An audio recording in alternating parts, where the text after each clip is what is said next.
আসসালামু আলাইকুম। ওয়ালাইকুম আসসালাম। ভালো আছেন?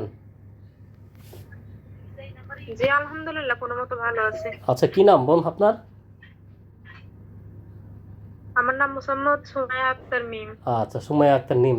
তো মিম বোন, আপনার কি বিয়ে শাদী হয়েছে নাকি? জি সুমাইয়া আক্তার মিম। আচ্ছা আচ্ছা, বিয়ে শাদী না হয়েছে? এখনো বিয়ে হয় নাই। আচ্ছা, তো না আমাদেরকে বিয়ে হয়নি, বিয়ে হলে কি প্রতিবেদন আসতাম। আচ্ছা, তো আপনি কি বিয়ে শাদী করতে চান? অবশ্যই যদি মনের মতো একটা ভালো মনের মানুষ পাই তাহলে তার কাছে বিয়ে বসবো। আচ্ছা, কোথায় থাকেন বোন আপনি? সে যদি বয়স্ক হয় তাতে কোনো সমস্যা নাই। আচ্ছা আচ্ছা। আমি আছি সিলেটে। আচ্ছা, তো আপনার দেখতে অনেক সুন্দর। আপনার এই যে ছবিটা দিয়েছেন, এটা আপনার ছবি না? জি জি এটা আমার ছবি। আচ্ছা, তো আপনি দেখতে অনেক সুন্দর। হবে বিয়ে করলে কেমন মানুষ আপনি বিয়ে করতে চাচ্ছেন?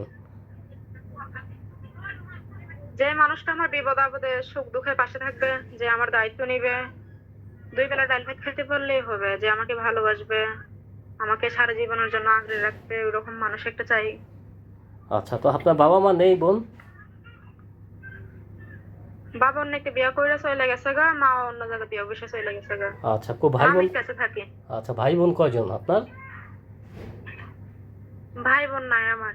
আচ্ছা আচ্ছা, তো অনেক কষ্ট করে জীবন চলছে আমি নাকি? একাই। অনেক কষ্টে আছি, অনেক কষ্টে আছি বলেই তো প্রতিবেদনে আসলাম, যদি একটা ভালো মনের মানুষ পাই এই আশা নিয়ে। আচ্ছা, তো ভালো মনের মানুষ মানে অনলাইনে পাওয়া যায়, এটা জানেন কিভাবে আপনি?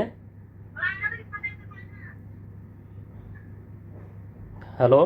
এখন আমাকে বললো হ্যাঁ, যে বল। আমার একটা বান্ধবী প্রতিবেদন করছিল, তার আর কি বিয়ে হয়েছে, প্রতিবেদনে আর কি সৌদি আরব একটা ভাইয়ের কাছে, তাকে অনেক ভালোবাসে, তার বিপদ আপদে পাশে থাকে, এজন্য সে আমাকে বললো, তার জন্য আমিও একটু আচ্ছা প্রতিবেদনে আসলাম।